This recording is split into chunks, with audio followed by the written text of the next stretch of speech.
Welcome to this special episode of Talk Commerce. This is Brent's weird AI voice. The interview is live, but Brent is traveling. He interviewed Matt Butler, CEO of Bonsai, which was recorded live from eTail West in beautiful Palm Springs. Please enjoy this exciting conversation about marketing and first-party data. You're listening to Talk Commerce. Subscribe and download at talk-commerce.com. Welcome to this episode of Talk Commerce. Today I have Matt Butler at eTail from Bonsai. Matt, give us a better introduction than I just did. Tell us your day-to-day role and one of your passions in life. Thanks, Brent. Yeah, I'm Matt Butler, CEO of Bonsai, so co-founder, and Bonsai measures and generates incremental outcomes for our clients, and we're all about doing that through first-party data. So talk about all that, I'm sure, if we want. But yeah, a couple other things about me. Coming to eTail is really a great experience. It's February here in Palm Springs. I'm from Chicago. We're mainly Chicagoland based. Got 2 kids, wonderful wife. Although it was a little warmer this February, we're usually digging out from snow. But yeah, really loving the experience being here. My background, we've been doing Bonsai for a few years now. Started into 2020. A life before that in retail analytics at Google and tech services and some other stuff. But yeah, my passion, there's a lot. Seeing all the golf courses outside here, by the way, is making me a little jealous that we're inside. Maybe we can sneak a few holes in, Brent. But yeah, love to golf. Former baseball guy. Love sports, but I would say from a professional perspective, my original passions were in, believe it or not, in journalism. So I'm a frustrated writer. Got into data analytics kind of at a time when someone like myself could get into data analytics, and then was lucky enough to have a chance to build a career. But the thing for me was always about, I'm endlessly fascinated by true stories. And I see, what you do in data and analytics is really, that's the way you tell true stories today.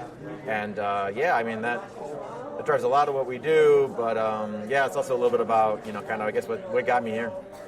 That's great. Okay, so before we get started, I need to ask, this is an important question, Cubs or White Sox? So, now you're going to make me name drop, Brent. So I'm a Cubs season ticket holder. Okay. A lifelong Cubs fan. And one of my good buddies from my college days is the general manager of the White Sox. So we're real proud of Chris.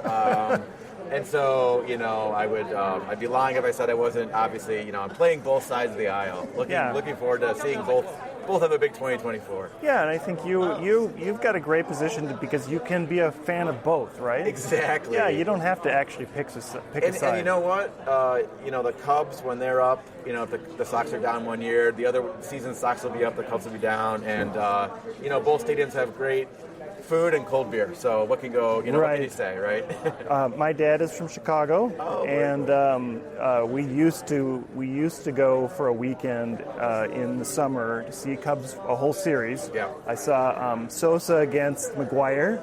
Yes, so 1998, which was fantastic. The race to 62, right? Yeah. When they broke the home. Was it 62? I forget now. It was 60. Home 61, run yeah, to get to 62. Yeah. And my dad is also a data geek. His nickname in high school was Stats. So we'd always end up sitting. We'd sit in the left field, not in the bleachers, but in the left field side, and we'd inevitably meet somebody else that grew up in the 50s in Chicago, and they would talk about who's the shortstop from the 1953. Oh, my dad, it's whatever.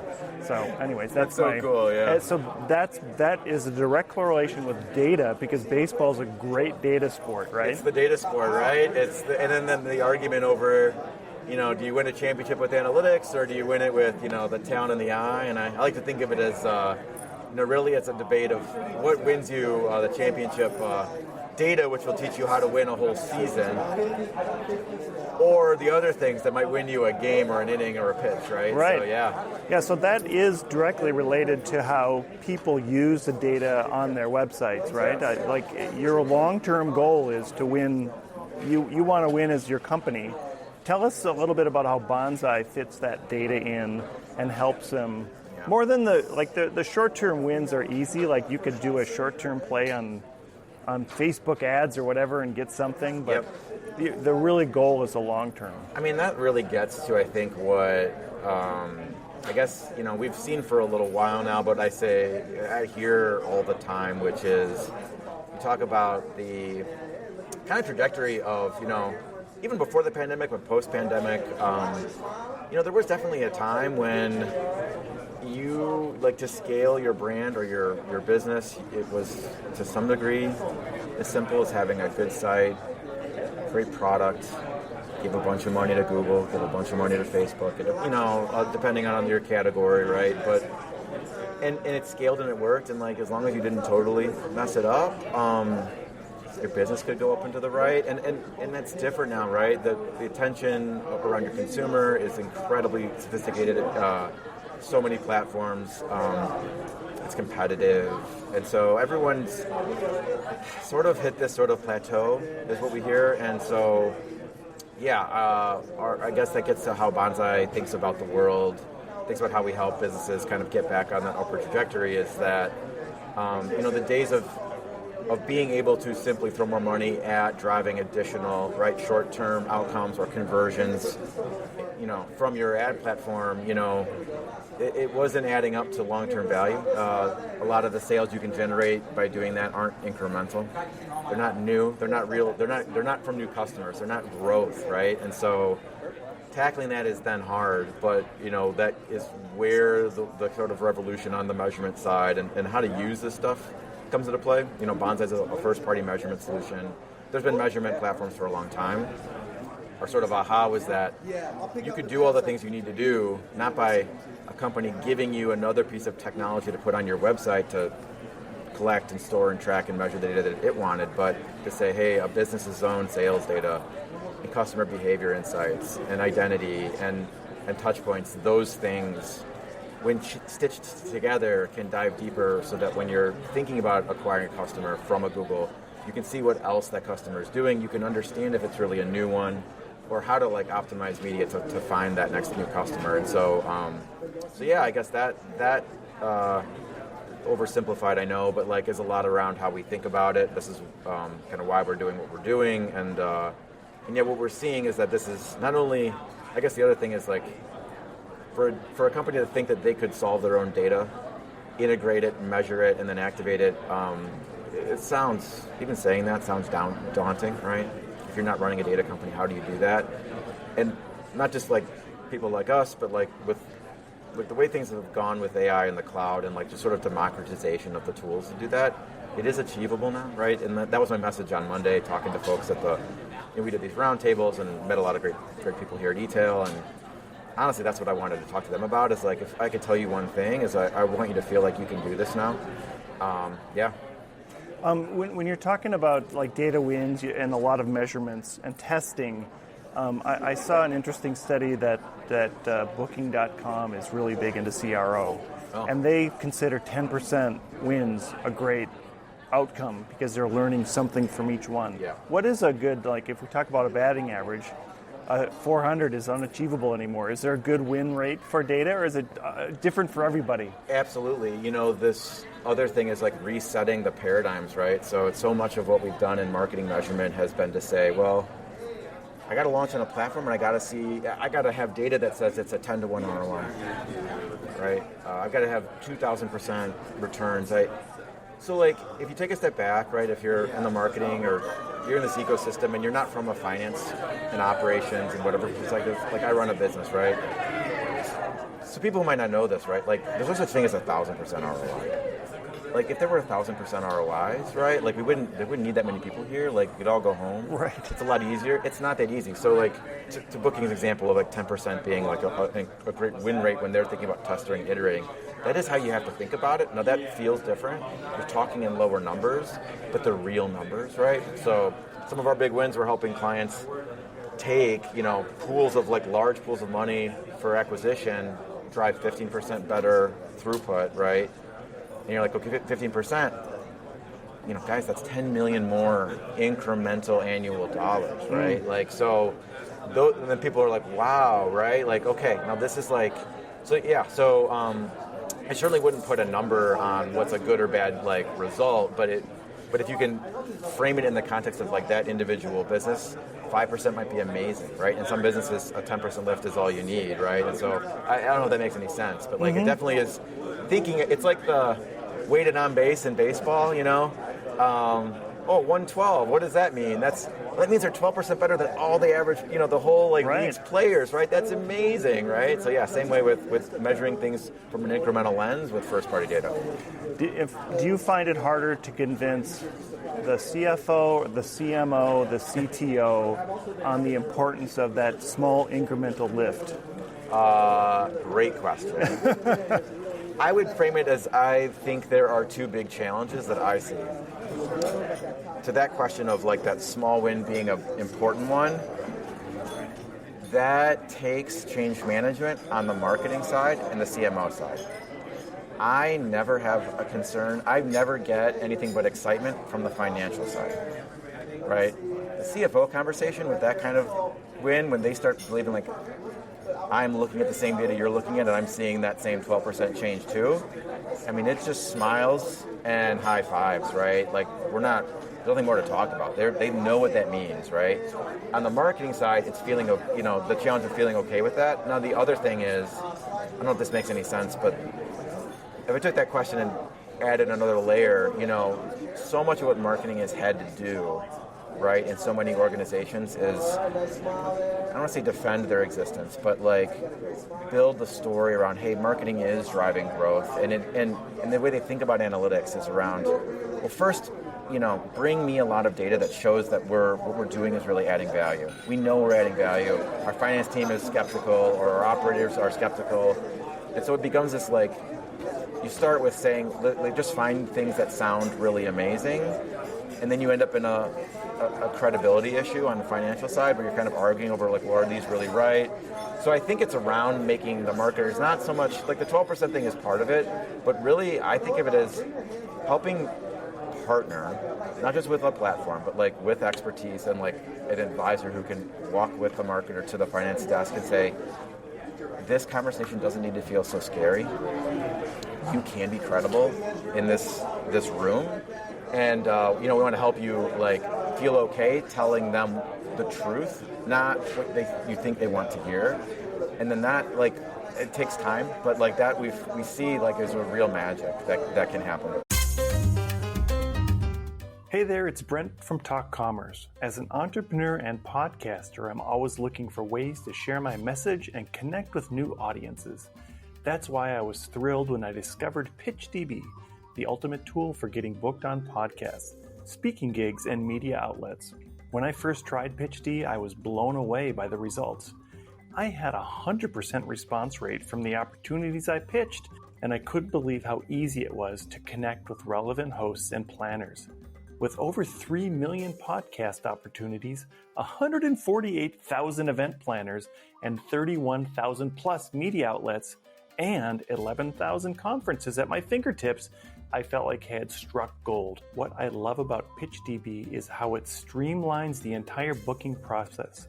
Everything is organized in one place, and I can easily search for meaningful opportunities, directly connect with decision makers, and reach engaged audiences. The integrated portal, ready-to-use templates, and seamless functionality make pitching a breeze. If you're an entrepreneur, speaking coach, or author looking to expand your reach and make a bigger impact, I highly recommend giving PitchDB a try. Head over to pitchdb.com and see for yourself how this incredible tool can transform your booking game. Trust me, you won't be disappointed. Earlier you mentioned the change in how maybe Google Ads are working now. It certainly has changed over the last 20 years, yes. Right? One of the things, and then first-party data, how you collect that data has changed. I can remember 20 years ago that people would literally print money with their Google ads. You'd be turning on a spigot, you'd get instant attention. What's the difference now, you think, besides, of course, iOS 14 or whatever? The difference now, is it because people are being more protective of their data, or is there just a different way that those ads are going out there? Great question. So we have this slide internally. Someone had me kill this slide, but we were trying to tell the same arc where, long story short, we said, hey, there was a time when basically all you had to do is give Google money. You didn't have to make any good decisions, and it would work. And now you have to now you actually have to have a strategy. What you're saying, though, resonates a ton, because I think the thing that drives what you said, which is a real dynamic, is the fact that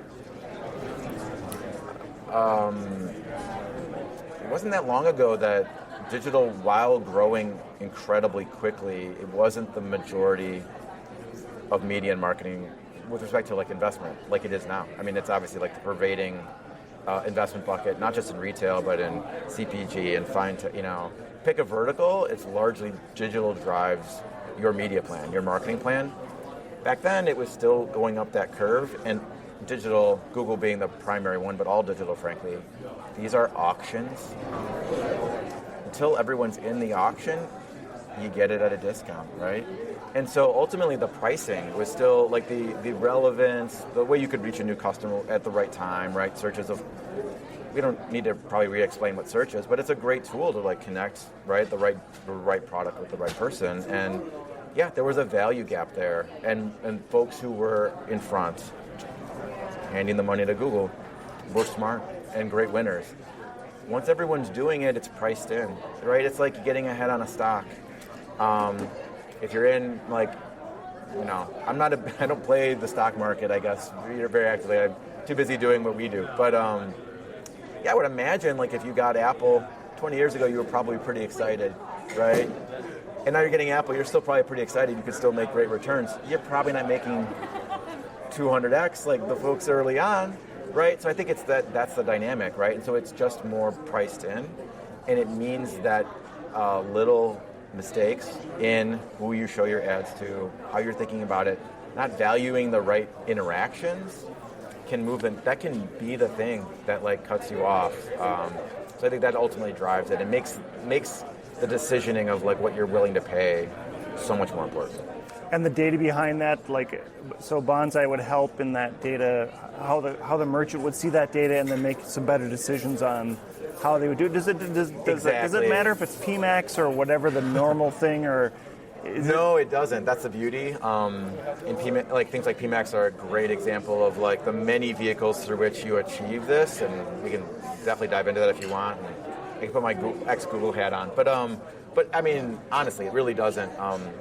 From the perspective of this, right? The limitation, right? If you're thinking about acquiring more, say your business is driven largely by shopping experience on Google, or say that you're a new direct-to-consumer brand and it's largely driven by Instagram. In both cases, you're trying to reach a relevant audience in an auction. The data that you're typically using to do that, if you're the retailer, if you're the merchant, is what data is being collected by Google or by Facebook. And Google has incredible volumes of data. It only has a small part, though, of what the actual journey looks like. So Google's data, as great as it is, they can never know if they've truly, that next ad click that you've bought really brought a brand new Brent to my store that will buy and is going to spend $1,000, and that $10 interaction was amazing, versus Matt's been shopping that they've had me for 2 decades, and I was just trying to log into the website. I paid, they've spent $10 on me, and it didn't make me shop anymore, right? You might have used the same terms. You might have looked at the same product. Google might record those as the same conversion. Mine's not incremental and yours is.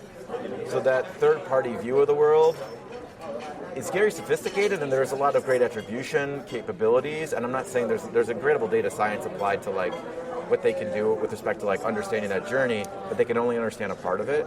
And so where first party comes in is when you have this in an environment where you can piece things together in a meaningful way. The long-term value of first-party, say, multi-touch attribution is not, I have 100% of my customers in every touch point here, because we know, like you brought up iOS, there's other examples. By the way, there's never been perfect data. It's only just changing how, like, this mix is changing, but to have more of a complete view is better than not. And you'd be amazed at scale, the ability to dive into the first-party data and say, hey, these touch points just in general are not nearly as new as these ones. And if I am able to tell Google that and make these ones not something I want as many of and these ones I want more of, it's amazing how that same Google dollar goes further. And I didn't change from shopping to PMax, or it wasn't a keyword thing, or I wasn't rotating in creative, and all those things are kind of like ultimately noise, right? Like it's getting that right with data about who you're trying to reach that only you have, and then again pricing it right. And I think that is where first-party measurement. Now we do these algorithms that like help clients do this, and that we're really excited about. But if you didn't have an algorithmic solution and you just like left with like, well, heck, what if I just could like capture some of this and send more insights back about my actual customer journeys back to Google, you'd be a heck of a lot further along to having like an upward to the right growth with your Google program. So you did mention capturing, like I think last year clienteling was sort of a buzzword where at POS you're trying to capture more information from your client in store. Yeah.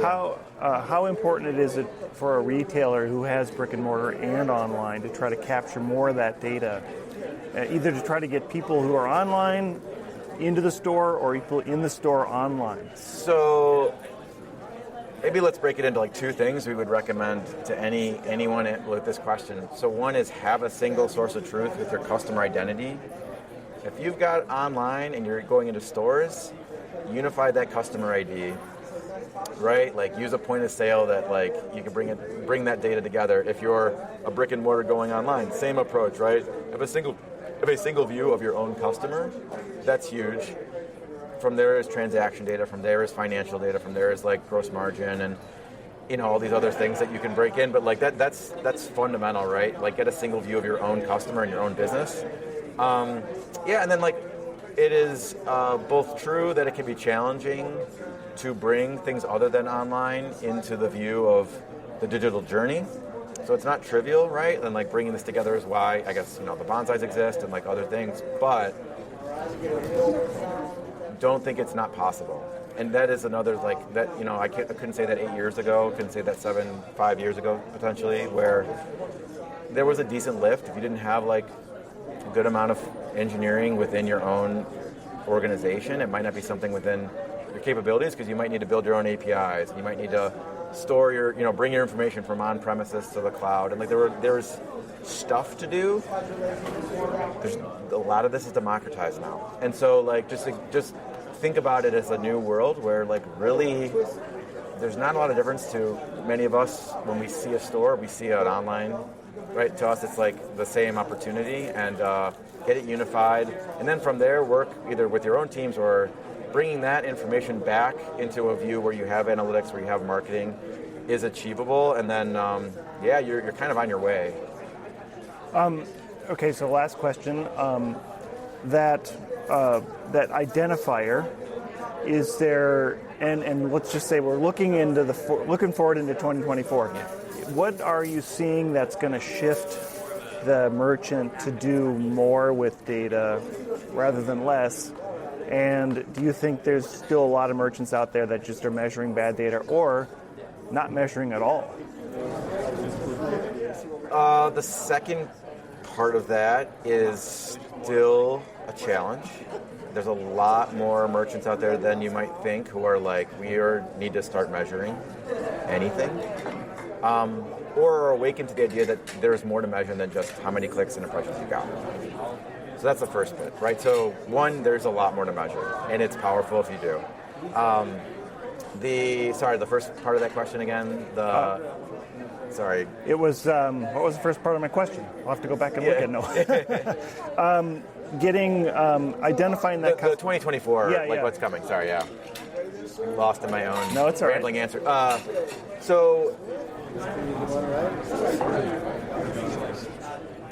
the biggest thing that we're seeing that's like really, really changed is that you were able to I think the Apple situation is like very, very much central in like such a, like the whole Apple Facebook thing, like when you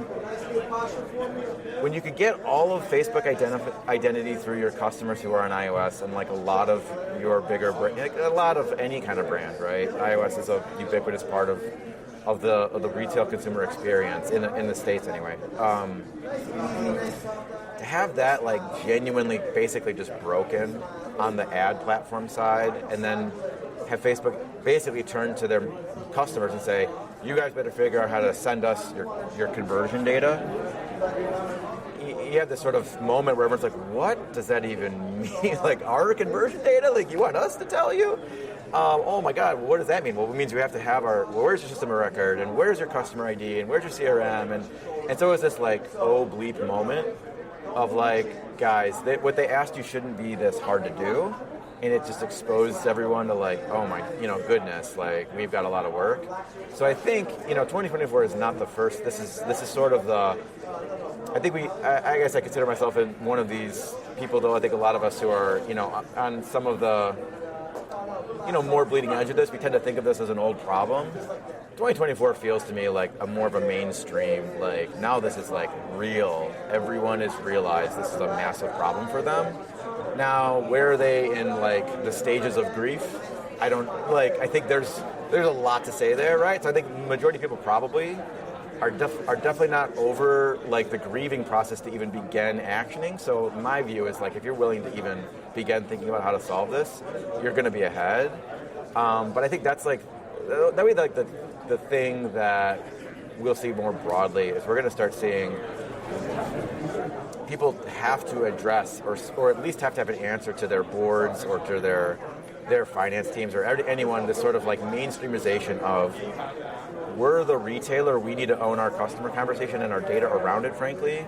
And then what are we doing with that? I think is that's 2024. How that plays out, does it advance everyone's understanding of measurement? Do they all start doing econometrics? Are they doing algorithm? I don't know. Like, I don't think that's necessarily like. I think that's goes mainstream in 25, 6, 7, and beyond. But this year is definitely like you're not getting your house in order. You're probably officially going to start falling behind. Okay. Wow. Okay. Good. That's. I like what you said about. Just not getting stuck into the point of really not knowing your own data. Yeah. I think, a generalization, but a lot of merchants are in that spot. And do you think when you get to mid-market, then that whole concept changes for some reason because you are mature enough where you have to know your data? Is there a point in which you go from small business, mid-market, and of course enterprise? Yeah. There's going to be a bunch of people that are going to say we have to have this. Well, it's funny, right? Because like there's such great platforms out there. You could talk about BigCommerce or Shopify or many others who, a lot of times the small businesses are going to have a better data model than the mid-market and enterprise. Because they're basically built on a platform that like stood you up how anything should be stood up. And so now a lot of those companies may not be at a scale to take advantage of that, but like if and when they grow big enough, they're ahead. Just by nature of having come along later. It doesn't happen on its own. Like, I think this is the thing, though, right? Like, and I think it gets placed on the marketer to solve this, and I think this is where it's not just the finance people need to listen to the marketers better and share the conversation, but this is like the IT side of the conversation. Like, IT can be the friend, technologists can be the friend of the marketers. The marketers have to stop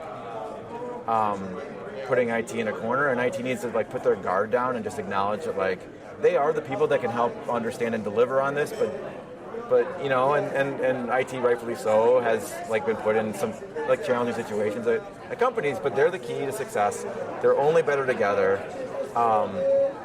But yeah, you've got work ahead of you if you're mid-market, especially if you've been around a little while. Yeah, you're probably behind the small business, frankly, on some of this stuff. So I would say it is not fixing itself. So get to work. Right. So we have a few minutes left. Let's talk about eTail. Yeah. This is your second time. Tell us your impression and what do you think? Yes. So I've officially been to eTail twice. My company's first time here. I think I even was saying this morning, if you don't like coming to Palm Springs in February, I don't really know what to say. So that's a great, the setting is wonderful. I think it's such a great blend of, in a few days you can get a pulse on what's really going on and what do you need to know for the year here, which is awesome. And it is definitely intimate enough to actually do what we're doing today, Brent, and have a conversation. I think that's the only other challenge in the space, right? We've all know the examples. It can be really hard to do that in certain environments, and here it's that sort of perfect fit for me. But yeah, really impressed with the folks I've talked to on the retail side, the diversity of the experiences. It's not just all marketers or ops folks. There's merchants. There's of course executives. There's people. There's CRM. And they're coming together, which I like. So that's better. That's awesome. And then on sort of the side, looking at the technologies that are out here. You're seeing a lot of stuff starting to mature. I'm of course excited to see the measurement space starting to become something that isn't just a tack on or something that some magic tool can do for you, but a lot of real true first party solutions that are coming to market. That's exciting. And then you're seeing all kinds of stuff, right? I sat in a part of a thing this morning where so much is being done around returns and post-purchase, and again, not new concepts, but you're starting to see the other elements of the value chain starting to get filled in. So it's not just all and no disrespect here, but it's not all just VR and pictures and shopping carts and 360 videos and great stuff, but ultimately parts of the pie, right? You're starting to see the other parts of the operation really be served here, and that. I really love that. Yeah, that's great. Matt Butler with Bonsai Data Solutions. Thank you so much for being here today. Thank you, Brent. Welcome to Talk Commerce, the podcast where we unpack the world of e-commerce and online marketing. I'm Brent Peterson, and each week we bring you the latest insights and strategies to help your business thrive online. Talk Commerce is produced and supported by ContentBasis.io. This podcast is my creative outlet and has been going now for 3 years. We are approaching 1,000 downloads every week and growing. If you are new to this podcast, give it a listen or check out the fantastic content on our website. From exploring effective marketing tactics to dissecting the trends shaping the digital marketplace, we've got you covered, and we're here to guide you through the ever-evolving landscape of e-commerce. But we're not just here to talk, we're here to engage. Got thoughts, questions, or you want to hear a really funny joke? I'd love to hear from you. Email me at brent@talkcommerce.com, and let's keep the conversation going. Ready to boost your online presence? Tune in and stay ahead of the curve with Talk Commerce. Don't forget to subscribe for the full experience and share your feedback. You're listening to Talk Commerce. Subscribe and download at talk-commerce.com.